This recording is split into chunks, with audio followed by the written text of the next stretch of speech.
with this, I'm happy to give the floor to the audience and to get you engaged in to Richard. Richard, please, the floor is yours. Yes, in typical UN fashion, the microphone lights light, but they are not on, so it doesn't matter. I think because even if it is on, I don't hear they're on. It works. Just to go on, Richard Jordan from Royal Academy of Science International Trust. I would like to propose that the second millennium be called the International Millennium of it is working. Yes, International Millennium of Happiness. I'm sorry, I'm a native New Yorker, and I really don't like gloom and doom and snowball fights either, Rob. We've had enough snow. Sorry. Oh. Okay, so there are a couple of strategies I'd like to just put forth where you might gain a lot more synergy for example, the Global Music Contest. One is the Astrovision board at Times Square. It used to be called the Jumbotron. If you can get the Times Square Alliance to highlight the winner of the Global Music Contest, you've got millions of people who go through Times Square every day. If you could get once a day the winner on for 1 month as a corporate social responsibility benefit to the Times Square Alliance, you get publicity. You've got to be out there. Second, Carolyn Maloney, the congressional representative for this district, estimates that Fashion Week in New York City brings in $845 million to New York City. What if you could get fashion designers to devote part of Fashion Week to the issues we're talking about, even if it's just one issue. Two other things. If you could get the winner of the global music competition into the opening ceremony of the Olympic Games in Brazil, you've got another piece of outreach that's watched by hundreds of millions of people. And lastly, if you could get into the halftime show at the 50th Super Bowl, which is coming up on February 7th, 2016. I do plan ahead. February 7th, 2016. If you could get whoever is doing the halftime show to sing the song of the person. Think of Katy Perry and the Dancing Sharks. You know, I mean, it's I see that Joe is shocked. He's either shocked in delight or shocked that I'm even bringing this up. But you've got to get this popularized. If the world we want said we can't even reach 1 million people, well, they reached 7 million people. So if you don't push forward, as a New Yorker, I'm pushing forward. And any way that I can help you with the NFL or the International Olympic Committee, I do have a few friends in places, happy to do so. But I think your dreams are big. We need to get them out in big fashion. Thank you. Super. Wonderful. Thank you very much. And I do like Katy Perry, by the way. And now I would be very happy if a woman could take the floor. Sharon, Lisinka, Judy, or Anne-Charlotte, or Maria. Well, I think well, this why is don't you say something? Please. Thank you, Richard. Those are great ideas. Yes. I think they should be followed up. And given that, I have a number of things that this has sparked. One is, since you're being contentious, why in the world do you think that NGOs don't work together? That's one thing that I want to ask you to respond to. And this is a great arena here that we're creating some kind of unity and, you know, support for for this effort that you're putting forth. The other is that I'll add whatever I can to it. As a psychologist, I know tremendously that music has tremendous power to communicate. It is, of course, called the universal language. So there isn't a person who can't respond to some kind of beat. So whatever the Psychology Coalition can do for you in that regard, I'm on board. And though I missed the beginning, sorry to say, do explain to me what the love declaration is, because I live in front of the love statue in New York on 55th Street, which is right there on 6th Avenue, and I have been called the love doctor, having answered people's sex and love questions for years on radio and TV before I became a UN representative. So psychology is at your service. Wonderful. Thank you very much, Julie Koyansky.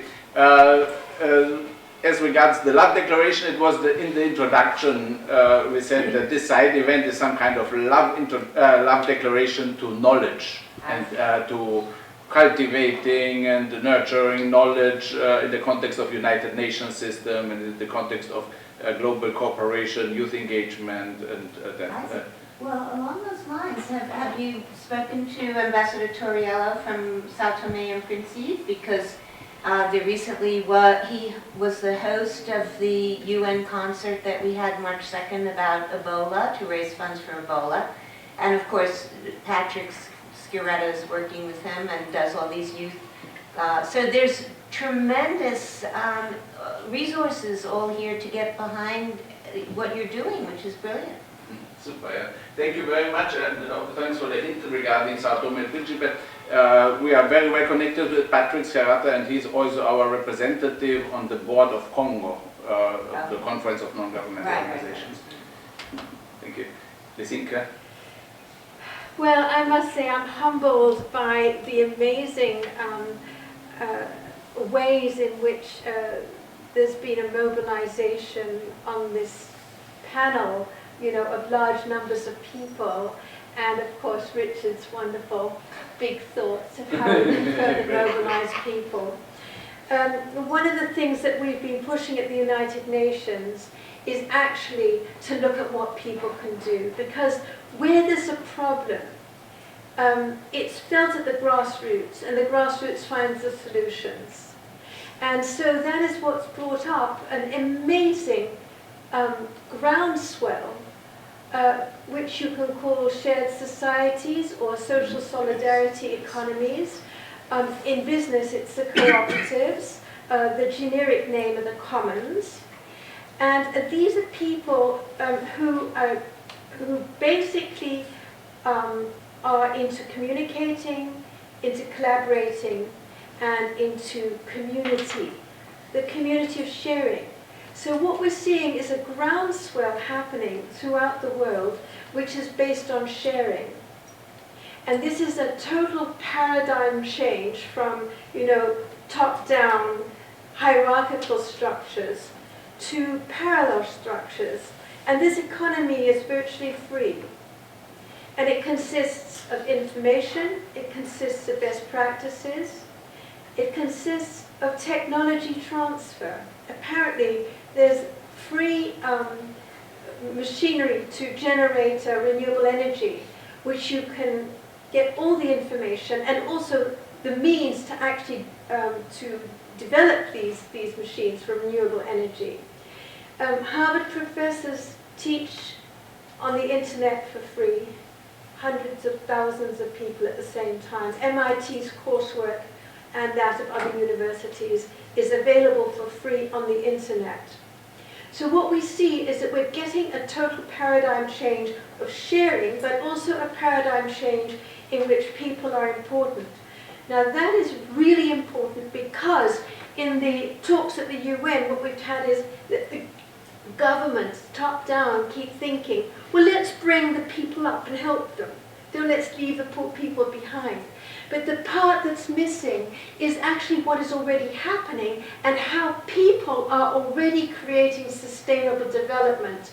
How people are creating a paradigm change, because what we're trying to do is to come to a world that's integrated, in which everybody, just like the cells in the body, have their place. And this is really what happens when you work with communities and sharing that are not rigid, but you create your communities as you go along. Also today we've been talking about the indicators.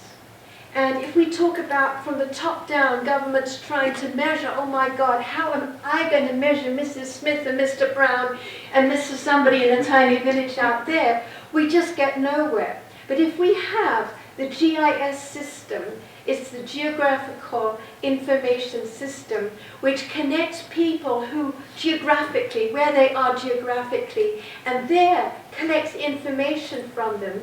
You begin to collect information for the indicators from the ground up. And it starts with a little community where the city council connects and says, well, so many people are using such and such things and there's so many schools, and that goes into their little community, and so the communities feed into the national level and so into the global level. That is another way in which we can actually use the people and the connections that you are all talking about to actually generate the indicators. And the final thing is, I think I brought that up with We the World once, when I'm not sure if you were the one who were actually stating it, but one thing that we've been talking about quietly and now sort of beginning to bring out to the open is what we call, based on the online global platform that the Secretary General taught. That's paragraph 125 of his synthesis report. And what he says is, well, why don't we have an online global platform where we can transfer technology? An idea that we've been working on for a long time, and I have been working on it since probably 1983, is the thought that what we could have is and it wasn't online in those days, but that we could have sort of an interaction between citizens worldwide, and at this point where everyone would have their page on the internet, every government would have a page on the internet, every one of the United Nations institutions that are sort of so isolated would have their page on the internet, each with their national sustainability strategy. And with their page, they would also have, well, this is what I need in order to be able to fulfill mine, and this is what I can contribute. And there would be a search engine that would automatically be constantly bringing the needs and the contributions together through this GIS system. And that way, there would be this sharing economy would begin to become a motor and begin to be moving and bringing more and more people in.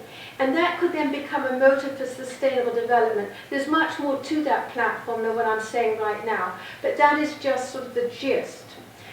Now, to bring it to what we're doing right now, we're talking about how we're going to move forward from now till 2015. And the point is we have to get the wording in right now.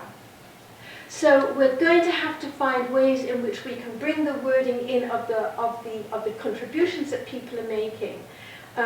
We've been thinking about one thing is universal access to the internet, and this is very tame in comparison to what we're talking about. Universal internet access, universal GIS system would be two ways, just the mechanical side, but then also recognizing the economies and societies groundswell based on sharing, caring and community as a financing mechanism and a means towards sustainable development. I don't know how we can do that, but we do need to work together on that, and we're exploring with various governments how to do that. Please, we'd like to have input, guidance from anybody about that, and also collaborate with you and,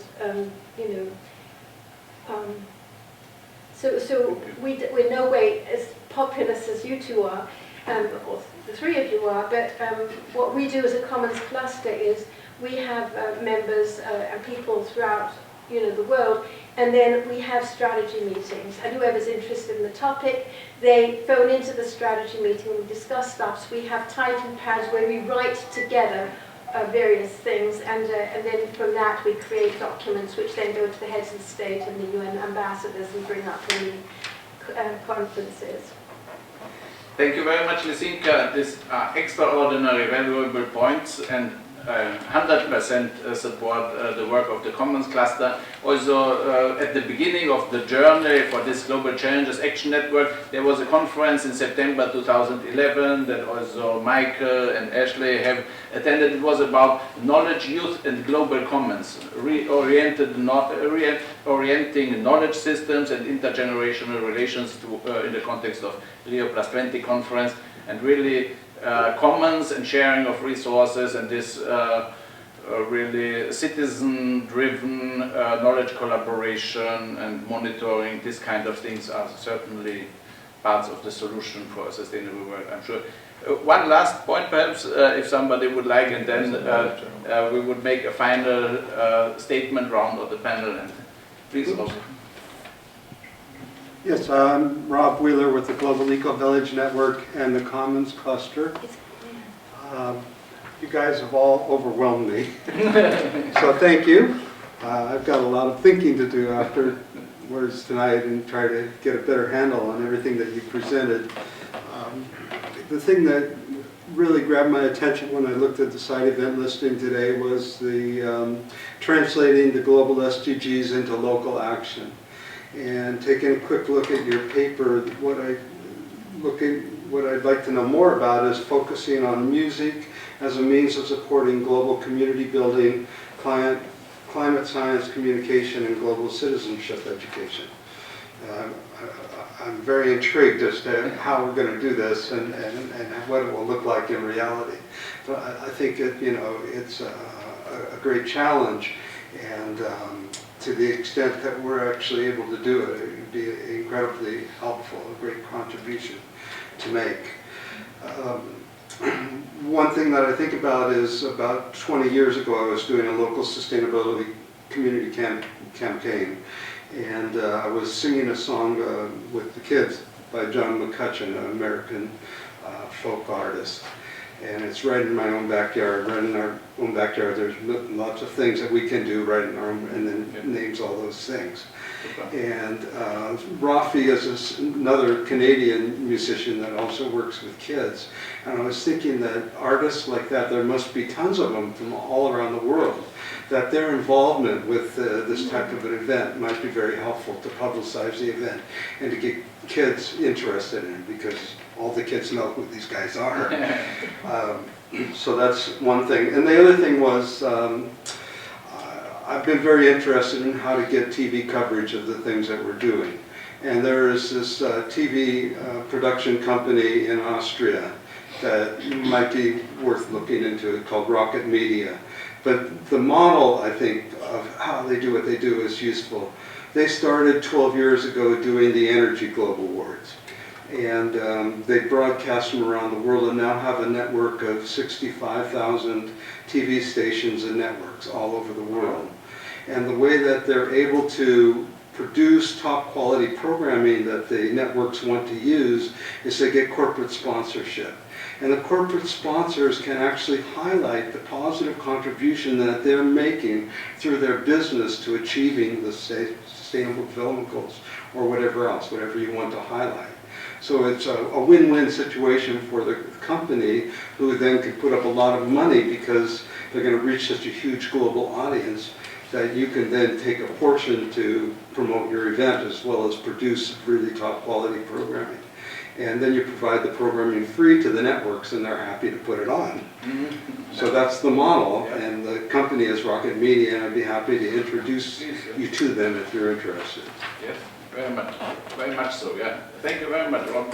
Very valuable suggestions, and we will certainly stay in contact. And also the event on the 23rd of April at UNESCO in Paris about this youth and media alliance building and global youth music contest will be web broadcasted, so there will be also opportunities for virtual participation.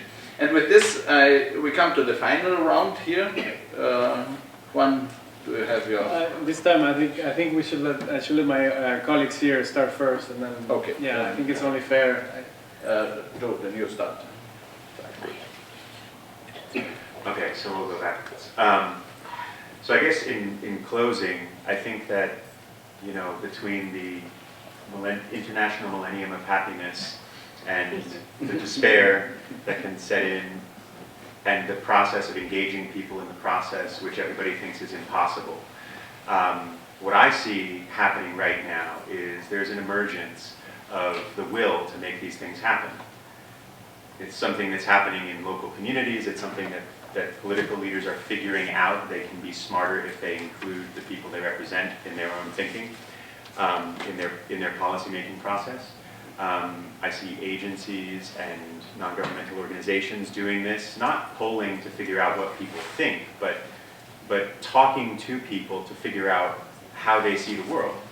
And that's a little bit different. I think that's what the World We Want survey does that's different. It's not just a poll or a survey about what people think about or care about. It's actually a way to visualize the human landscape of the world.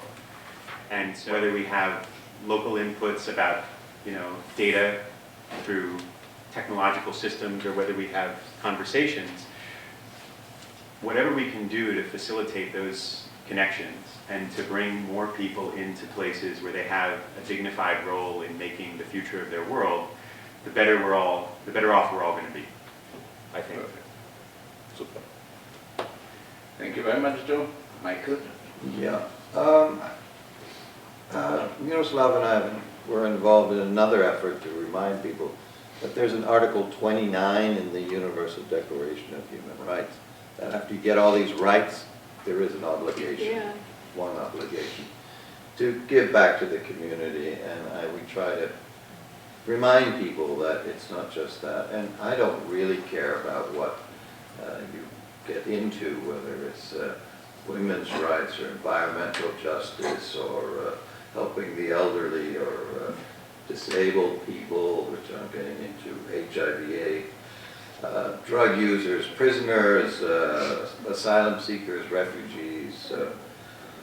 There are a lot of rural disadvantaged people, and I think the reality, however, is there is an expanding gap between wealthy and the poor, and we don't seem to care very much anymore.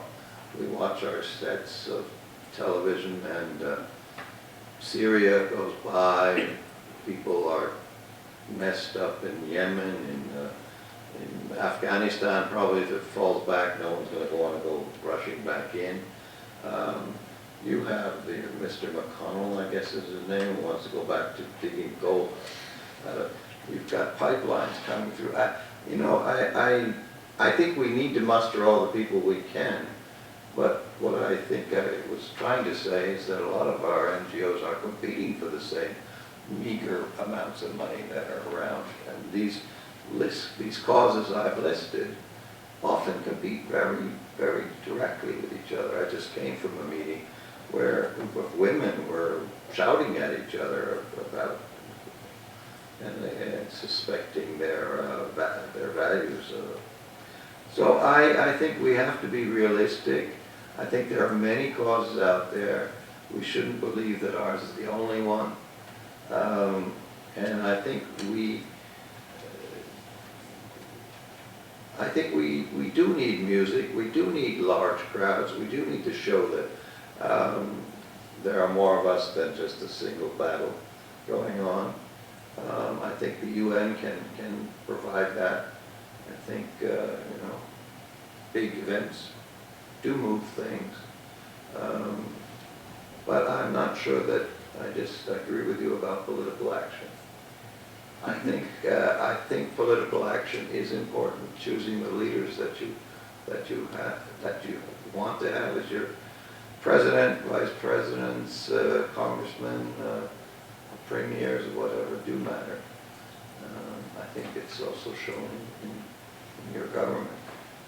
So I think he's going to shut me up now, because I'm going to get too specific. But I think political action, it also gets included among the list of things that I mentioned, and there's nothing wrong with people who become political, and nothing wrong with protest actions either. I would like to say that, and that we're getting very close to criminalizing protests, and that I think is a really dangerous thing. The fact that now basically you cannot protest. Civil rights protests are now smashed down with a tremendous brute force that you'd only think would have been possible in China or Russia. So, that's all. Thank you very much, Michael, and I agree. The political part is important. Politics is about power, and only if there's a power shift towards those who are working in the terms we work, sharing, caring, solidarity and long-term perspectives of sustainability. Only if these people will be in power, in political positions, then there will be also decisions in this direction. And so I encourage everybody to take, to run for political functions, and starting on local level, because a sustainable world starts at home and then on local level. Juan. Very quickly, I think accountability is key. My colleague Ravi always says it 3 times: accountability, accountability, accountability. So I here want to echo his words because I'm sure he wanted to be here. There is this question about whether this agenda is morally or legally binding. I say morally binding is stronger, it's a stronger mandate than legally binding. I say that a human rights agenda, in order for it to be fulfilled in the future generations, we have to have a sustainable development agenda in place in order to guarantee that. And yes, we're far from it. If we're going to be realistic, we have to, increase accountability. But I also think that, as Nelson Mandela said, sometimes it falls upon a generation to be great. And he also said that you can be that generation, and he said this not so long ago. I'm assuming he was speaking to the millennial generation. But then our thinking is, it's not whether we can or cannot be that generation. I think at this point it's a question about whether we have to be that generation. And as Jean-Arthus Bertrand also said, the famous French photographer, he said that it's too late to be pessimistic. It's too late for people living in poverty, as you well point out, people dying in Syria because of their religious belief, but it's also too late for the planet.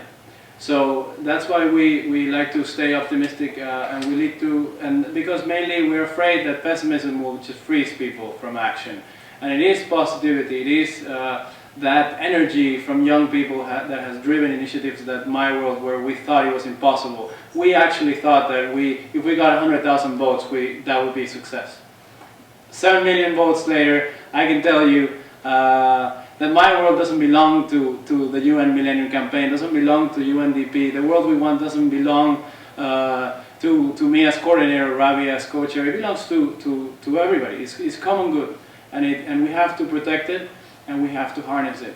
It doesn't grow on its own, and as I said before, the doors somehow always seem to try to shut. So it's really up to us and to push and keep them open and keep fighting every day. Thank you, Miro, thank you all of you. Thank you very much, Juan. Thank you very much, Michael. Thank you very much, Joe. Great panel. And we will be the messengers of hope, the agents of a positive change. Thank you very much also to Ashley for filming the event. Also to Jamal for the technology support officer here from the United Nations. And we will also try to have it on UN Web TV in future, but this will be also some kind of discussion. So thank you, everybody. I hope we will sing a lot in the future together. Thank you. We shall overcome.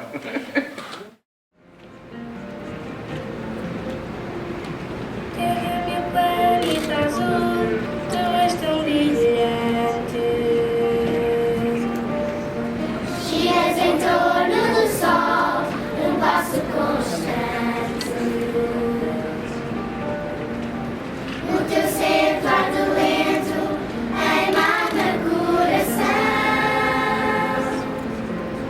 E a cada estremecimento vais mudando a vida.